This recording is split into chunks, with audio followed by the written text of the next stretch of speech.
Hello YouTube, Robin Hood Bricks here. Recently I bought another monorail motor and base setup so I could have a second monorail running on my track. So I figured we should use that today and do some monorail mayhem. Now, I don't know what's more amazing, the fact that this monorail system from Lego existed at all in all of its wonder and brilliance, or the fact that in the last 35 years Lego really haven't done anything comparable or to replace it since, and as a result it's massively desirable still and something that I definitely couldn't do without in my city. And it started about 1989 in the Lego Space line, but the first time it appeared in city, or town as it was then called, was the 6399 Airport Shuttle from 1990. Which was a beautiful set, and it only had really one weakness in the train, I think, in that it was a bit low in its height, meaning minifigures would probably have to duck to get on the thing, and it was quite narrow, being only 4 studs wide, mirroring the base underneath. So yeah, it was a bit limited on the inside, and that was the reason why I used the tram from the set 60097 City Square, the great big orange one from 2015, as the basis for my monorail or tram system, to mirror the real life Nottingham tram system that is in operation in real life. And that set was so perfectly matched, it was unbelievable really. And it's got a 6 stud wide central section that can pretty much fit on this like a sort of glove, hiding the motor in the middle, and then it's got the 2 mirrored sections that are about the 20 stud lengths of the base as well, and when they're on here it really hides that base quite a bit as well, and it just looks perfect. So that's what I've already got going around my city, of course. Now the other part of this whole setup is the track, which is an amazing system. Considering its age, it's just so reliable. I've had absolutely no problems with it in Brick Nottingham, apart from when I've sort of had a bit of an accident trying to drive trams off into the standing hall or something like that.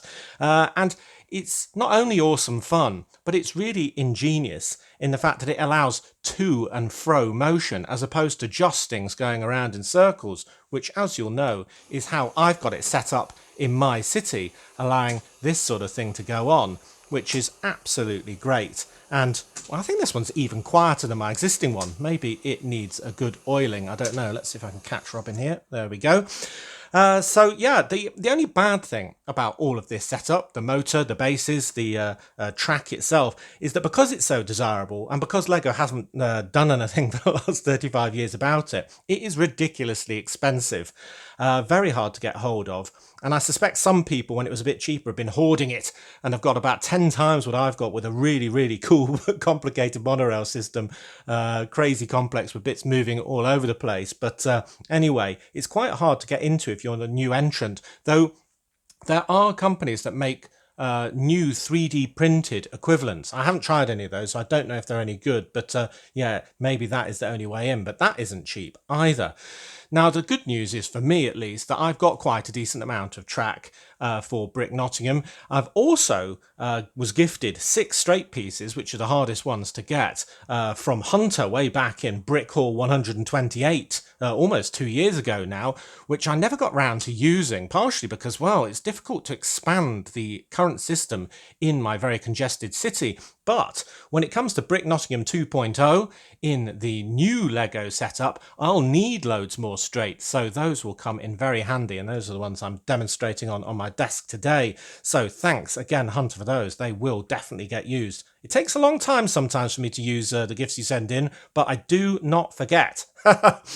Anyway, so my system's got loads of track. It's got the big orange monorail train. We've also done a dummy train just to be sort of waiting for the orange one to get out of the way, which I've done in blue, which is not got a motorized base or anything like that, and will just be static. But that adds to the impression that the system's really busy and there's lots of different coloured trams with different coloured routes. Again, just like in real life Nottingham. Added to that, we've also got the lime coloured tram as a facade. up against the wall of the Lego room, suggesting that there's another tram waiting in the wings in the sort of ... continuation of the city that isn't in the Lego room. And that's quite a simple build, but adds to the idea that the whole system is crazy congested. So to that crazy congested system, we're going to be adding another working tram. And later on, I'm going to be showing you how to incorporate the pieces from the 60097 set with power functions and so on, and lights and these bases to make one of the trams that I use, just in case you want to do likewise. But first of all, I think we need to decide how we're going to use that in our city, because, well, as I see it, there are three different ways I could do that. The first one is a completely distinct set of track, maybe over in the district with the brick bank and the museum and the botanical gardens, as it will be, completely separate from the other systems. We have two trains in two separate parts of the city just going about their merry way, but that seems a bit isolated and a bit, well, boring to me, having two completely distinct systems. So the second method is to have two distinct systems, but they give the illusion that they're together. So you maybe have two tracks that would be linked together, but that the trams would then turn away at the last minute or something, giving the illusion that they could crash at any moment, and they're doing different routes but sharing some of the same stops. So I think that's quite a good idea, and it might be something that I can do in a much bigger network, and that's probably what I'll be doing in Brick Nottingham 2.0. But for now, where I've got, well, not a limited, but a relatively smaller setup that I don't want to change fundamentally from where it is at the moment because of how integrated it is, I think I'm going to use the third option, which is basically for two of these trams to occupy the exact same track, but maybe ping between two different points on it. So we'll have one covering the sort of A to B section and one covering the B to C section, and it will just give the impression that the whole system is a lot more busy than it would otherwise be, because it's a very long section that orange tram traverses actually, and it can only be in one place at one time, so it usually takes quite a long time for it to get, say, back over the station again and to the airport before it does it again. So by having two trams sharing that same track, it should just look really, really busy. Now, it's not very realistic in a sense, because obviously, well, you'd have to get off at one stop and get on the other tram if you want to do the whole leg. But I'm not too worried about that, because of the amount of buildings that these things go behind and so on and are hidden. I just think it'll be the general impression of a crazy mayhem network that we're going for. So that's what I'm going to do. So I'm going to have one of these pinging between two spots and another one pinging between another two. But let's decide where those are going to be by taking this up to the city and a few of these things, which I'm going to be using to basically bounce my trams off. They're kind of fake stations where the pin that sort of comes out of this to make it go will hit this and then cause the whole thing to change direction. Because if you've never actually seen, sorry Robin, the underside of one of these, it's literally just a wheel or gear, I suppose, that runs on the teeth of the track, and essentially this knob that sticks out of the side just changes its direction. So when it hits an obstacle on the outside of the track, it just reverses the direction, and that is the very simple but very reliable method that these trams run on. Anyway, right, so let's take all this up to the Lego room and see if we can get two of them pinging around, and then we'll build the superstructure onto it. Let's go! So here we are in the Lego room, Brick Nottingham, and the existing tram system is very interesting actually. Starting over here at a low station stop, where the orange one is currently sat, that's the motorised one, where it goes up an incline, which is another interesting thing about the monorail system, around a corner, behind our row of modulars and above the railway line. And you see it going all the way around there, past the back of the multi-storey car park, over a red stanchion bridge, which is very interesting indeed, using snap pieces, and then round the back of my modified corner garage, which is a corner supermarket, down a slope here, and then back up. And that dip there is mainly so we can see the castle unadulterated even when the trams are going by, in the interest of tourism. And then it does a bit of an S-bend round the right to the left, and then gets to the main station over the railway station where it all interconnects. And that's where we've got our dummy blue tram waiting, ready to go from a different line that goes ... into the distance towards the fairground. But our motorised line takes a left turn there, goes past the mall stop, and then on to the airport stop where we've got that lime facade tram almost acting like a end of the line buffer and representing another tram waiting to go, as I said earlier. So yeah, quite an interesting system. Now it's this first half of the system I'm going to put the new tram on here on its little base, and then we'll have the orange one basically doing the bit behind all of the modulars. That's what I reckon. So if we divide the track that is motorised kind of into two, I suppose this orange one will do all of the leg behind there, doing that lovely scene of it going over the bridge there, and probably get to about here, maybe behind the bike shop, before it turns around and goes back where it came from. And then the new one can do the leg from the airport stop, past the mall stop, past the main stop, round the S-bend and down the dip before getting to about, let's say, the donut shop before it bounces back. So yeah, I mean, it's not incredibly realistic in that there isn't a stop for them to both sort of get to and then go their separate ways, and we could incorporate that in Brick Nottingham 2.0, but I think for now just having more trams running on the existing track is going to make it look really busy and interesting. So that's what we're going to do. So I'm going to now incorporate a couple of these into the stanchion setups behind this run of shops. Probably put one, because they're quite long, maybe on that one, and then one maybe on the one that's underneath there, and well, see if we can get it working. Cool. Okay, well, I've put on those two reversers, one on the first stanchion over the road there, and one right at the bottom of the dip down there, you can just see, and they were well chosen suggestions actually, because when this one's right up to and about to hit that one, if I just do that gently, otherwise it'll start pinging backwards, and this one is in a similar position right at the bottom of the dip, about there, whoop, then there's a very small gap still, because we don't want them to hit even on the very, very rare occurrence of them being in absolute sync, turning around at the same time. So, in theory, this should now work. Now, I've said that sort of thing before and it hasn't worked, so we'll give it a go. So we'll get the orange one going first. So that's hit that and is on its way back. And while we wait for that to come back, we'll give this one a quick go as well. That's hit that one and gone back as well. Looks very snake-like when it hasn't got the great big tram on top. So that one is, yep, turning around there, and this one's already on its way back. There we go. Ooh, they might be meeting in the middle at about the same time. This should be great. Hey, it worked. That could have been messy, couldn't it?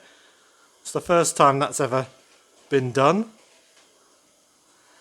So yeah, I think you get the idea now. We've just got twice the bang for our buck, really, with this filling this section and this one filling this section as well, all at the same time. And it looks like this one's got a slightly smaller route because it made that back quicker, didn't it, than this one. But I just love this one, being able to sort of disappear behind buildings and then reappear.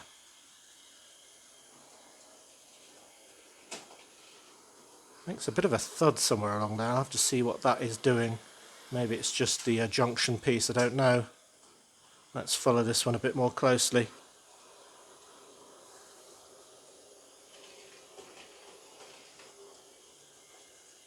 No, seem to be all right there. Yeah, it's hitting something, isn't it? I'll have to check that out. Anyway, only one direction. But yeah, proof of concept done. So I guess what I really need to do is just get the superstructure that will match this one, but with a fourth colour, basically onto our monorail base. So, back to the building desk. Lovely. Often people ask me why I stick with power functions rather than moving on to Bluetooth functionality and so on. And there are a number of reasons, one of which is that I managed to secure a load of rechargeable battery boxes before they stopped being sold for a reasonable price. In fact, they were on sale by Lego because they weren't desirable, can you believe? That is a really good way of not churning through loads of batteries and destroying the environment. And the second reason is that they are backwards compatible with things like the Monorail.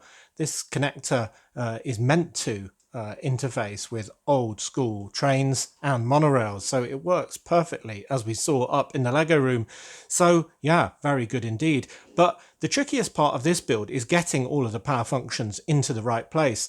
Obviously we've got the battery box and a connector wire to the motor, but I also want to have lights in both directions, so I'll have two at this end and another two at the other end. So on this end it's really simple. Obviously we just attach it to the battery box straight away, and as soon as we turn on the motor we'll have the lights, or rather when I turn on the battery box.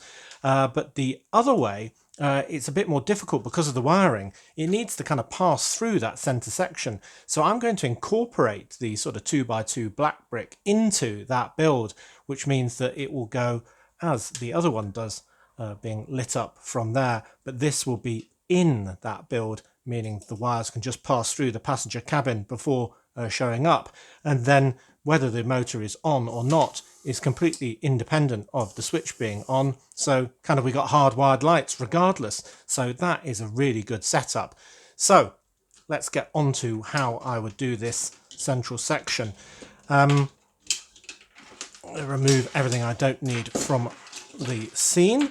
So essentially I need to pass this through and I need to have this attached, and that is where this very, very complicated setup comes in. So I'm going to run through it bit by bit. So we've got a 2x6 brick, then the normal modified plates with a 1x2 on the ends, then 2x6 plates in black, then a brick in the middle, 2x4, and 4 of these 1x1 modified bricks, then another 2x6 plate, and then the really interesting bit. So this black level is actually a 1x2 brick, a 1x4 panel piece, a 1x2 panel piece, and that brick that makes up part of the power functions. And that just enables me to pass the wire through those panel sections while still having a few studs on either end to keep the integrity of that center section when I put that back on. So that is the very clever trick that I managed to do to pass that wire seamlessly through that central section.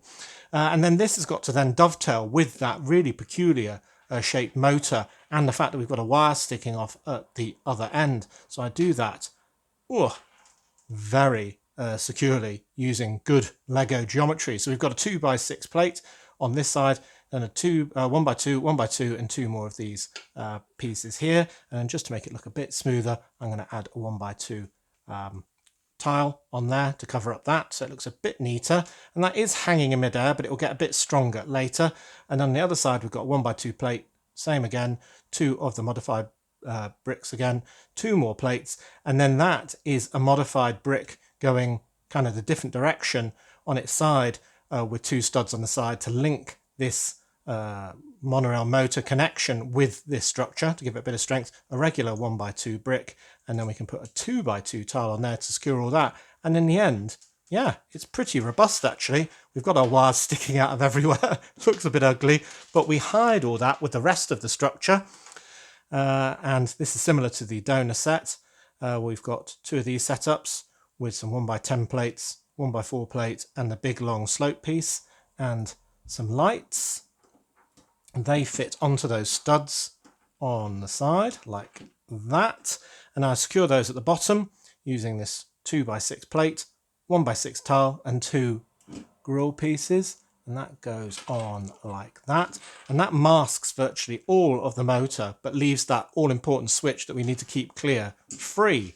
So there we go, and then we can put on our glass piece with the bicycle sticker on, and that fits very snugly into position. And then this one is going to be red, so I'm going to add on some red tiles, some red 1x2 modified plates with the slide, and then to match all the others, this sort of grill piece as well. So we've got that, the central section with the motor completely hidden. It's almost like it was designed for this build. I really think so. It's crazy.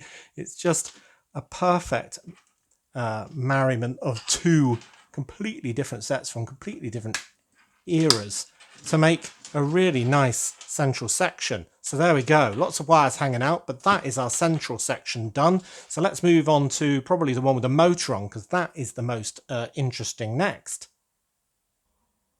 Good. Well, each of the ends of the monorail base are 4x20 studs long, and they have this lovely pivoting bogie on the front that can go up and down for those slopes, and left and right, obviously, on this raised central bit here. And onto that, I put a 1x4 black tile on this end to ensure that the two tall sections aren't so close together that they hit when it goes uphill. And then a 3x4 in any combination of dark bluish tiles, so the studs on the side front bit has something underneath it. And onto that 16 studs that are free in the middle, I put this setup, which is two 2x16 black plates, and then in the middle we've got a 4x6 plate, an 8x4 plate, and a 2x6 modified plate, which I've got in red because we're going for red for this tram, but you could do grey, of course, as well. And then onto the sides that are then free, I put in these bracket pieces interspaced with 1x2 plates as well, so we can put on the side skirts from the original set with the lovely stickers on as well for the water and electrics panels. And that is like that. And then onto the section above that, I've got some corner plates, 2x3, 2x4, another corner, and some 1x3 tiles. And that just gives an outline, well, kind of a groove in the middle for some wiring to pass in the middle. So I'm going to put that on there because it's pretty tricky getting all of the wiring in this set, as we said already. But yeah, to keep it neat as well is even harder. So there we go. So that is our base. Looking good so far. So onto that we put our two kind of window sections which hold up the roof, and I've just got some cheese wedge pieces on there to give it a bit of decor and tidiness when we get up there. And then we need the seat for the driver, and that is supported with an arch so we can pass our wire in between there, and a couple of 1x2 plates on the front. And then I've got this set up with a 2x4 plate, a 2x3 plate, and a seat in blue to match all the others for this entire network. So that's where the driver will sit, and that's a nice height for him to be when he's looking through the window. Then from the original set, these little sort of signal lamps and controls for him to be driving the tram. There we go.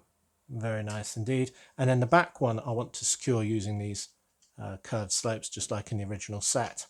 Now, this is where it starts to get complicated, because then our battery box will go in here on this end, powering everything. And essentially we need that groove in the middle underneath, because one of the wires is going to have to disappear through that tiny crack that we've left with those curved slopes, go all the way under here to power the lights that will be at the very front. So essentially this section will be underneath all of that, and then this section with the brick will just be coiled up around this whole area here. So I'm going to do that off camera in a minute, but essentially that will be putting the wire under there and onto the top. Then onto all of that, we can then build the next section, which goes here. Now we need to leave quite a bit of clearance, because it's not only one of these connections that's going to fit. Just like we showed before, we're going to have to attach this one in and this one in as well. So we do need this cutout, which is a little bit ugly for it all to work. So I've basically got this combination of plates as the next two levels with some studs on the front like in the original set, and then all of these connectors for the swinging doors, the big 2x10 brick and 2x6 curved slope, and then some connectors as well for the pantograph. So that will go onto there. Lovely. And that will give us the exact right spacing for our red front, which is the same as in the set again, but we've got two headlight bricks here that we're going to take those power function lights, but that will go on there. And it all becomes a bit tricky when you've got the wiring, of course, because you've got to get it past the driver and all the rest of it. So that's why I'm not doing it live.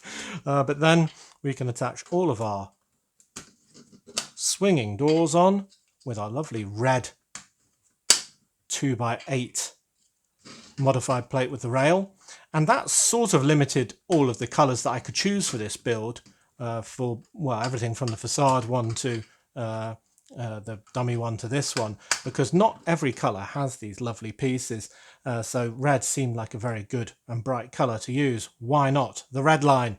And then I've got some stickers on for the number of this particular tram, and the sticker sheet that was kindly donated to the channel is finally been used, and I've chopped off the 2 because the original set had the tram 279, so that's the orange one. I did some sticker surgery last time and chopped the 9 off and put it round on the front, but upside down to make 627 for the blue tram. So this time I just thought I'd go for a 2-digit number, being 79. So that is what's just visible in the second window of 4. So that looks really good. So there, just to be crowned with a pantograph, which I think generally speaking I do that way around for trams, is the front setup. So I'm going to just take this apart slightly to put the wires back in, and then we can connect that. And the other one is exactly the same, except for the fact that we don't have to worry about any of the complicated mechanics. So we can just have flat plates on this grey level here, put some seats on there as well. I've still got all the driving set up. We'll have a wire coming in from that central section with the lights on, which just needs to be weaved through the seats to those 2 headlight bricks, and then we can use a bit more single piece, sort of longer plates at the top section as well. So that one you should be able to work out quite easily. So I'm going to put that onto the other base, do all the wiring, and then we should have our final tram that will have lit lights and be ready to go back into the Lego room and bees around next to the orange one. Cool, let me get on with the wiring. Ho ho ho ho ho! Tram number 4 for our network. Looking good. Yep, we've got 4 trams now. Well, 3.5 if you don't count the facade, I suppose. Or arguably 2 if you only count the motorised ones. But it does look very impressive in this red colour. Almost better than the original orange one, I think. Yeah, and it's covered in stickers from the original set, number 79 on the red line. And when I bought these glass pieces from Bricklink, a couple of them came with the bicycle sticker on, so I haven't actually had to use the one from my sticker sheet. It's slightly off-centre, and I keep telling myself that it isn't suitably off-centre to bug me, but it is still bugging me, so maybe I'll be replacing that in due course. But yeah, I do like the consistent pattern with all the other colours that make this tram definitely part of the existing network. So I'm dying to get it back on the tracks like we had it before. And it's very easy to turn on and off. You just need to open one of the doors and reach for the switch. And then we've got the hardwired on lights on either end and the motorised battery that will turn as soon as it hits the relevant instruction. And it started being a lot noisier now, so maybe it's just that the small noise, it echoes around inside that little chamber there and sounds a lot worse. And we do have a few wires sticking out of each of the sides joining it together, but maybe that just adds to the look of it. It's definitely unavoidable. And you can get minifigures as passengers sort of standing up sideways to disguise the battery box a bit, just like I have on the orange ones, and even put bikes in between the motor and the glass panel here, so it looks like that's full up as well. But for now, I'm not going to worry about digging out some drivers or passengers. I'm just going to get it back on the network so we can have all of these pinging around at the same time. That should be awesome. Let's go! Well, once I dreamed I would have a monorail in my city, and it became a reality. I never dreamt that I would have 2 sharing the track. And that red one looks absolutely the part, perched above the Krusty Krab as it is. And it looks even better in that wider shot, doesn't it? With the blue one waiting as well. Yeah, very busy network indeed. The lime one there. And of course the original orange one behind me. So yes, let's get these going and we'll see them in full action. So we've had a bit of a clash in early testing with this red one that is now working. Having an argument basically with one of the Tiki Warriors on the Tiki Bar's 3D sign and trying to knock him off every time, because you've got to get all of those separate parts of the monorail base lined up absolutely perfectly so it doesn't kind of lean out on one of the corners. And do you see it lean out a little bit there on that corner?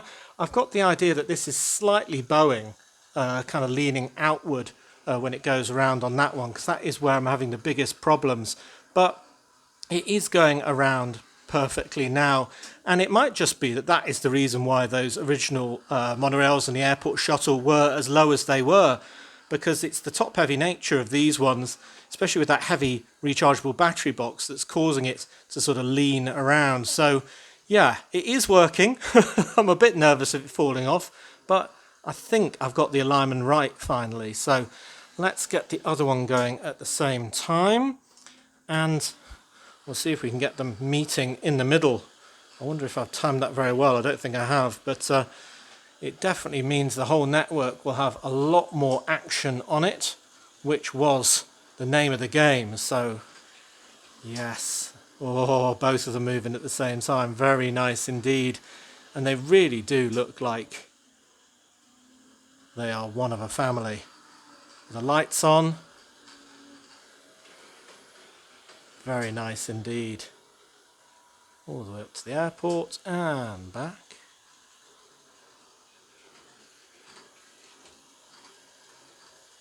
Oh, are they going to meet in the middle this time? Ooh, red beat you. Yeah, looking good. So, I mean, in one respect, it's a bit of a shame that I've done the same thing that I did before with that second monorail base, and I've just got another similar train. But you do know how to build it now, and I think sometimes different colours of the same thing, getting things in quantity, can make things look even better. It's like me using the same building here 3 times, for instance, but with a slightly different use for each of them, suggesting they were built at the same time. I think it gives a bit of cohesion as well as a bit of variety, if that makes sense. So yeah, very happy indeed with that. He hasn't hit the Tiki Warrior since I've been filming, so I think I'm happy with the alignment as well. Yeah, lots to be getting excited about in this monorail situation now. So, as always, thank you very much for watching. It is appreciated. Do remember to like, comment and subscribe for more awesome LEGO videos. And if you value this channel, there are many ways in which you can support it. Do check out the links in the description below. And next time on Robin Hood Bricks, we'll be doing a brick haul on the dedicated Brick Haul O'Clock channel. And then the time after that will not be on Monday, but a week on Monday, because I am taking Mrs. Hood away to Spain on a well-deserved holiday. So that should be very nice indeed. I'm looking forward to that. So, until next time, see you!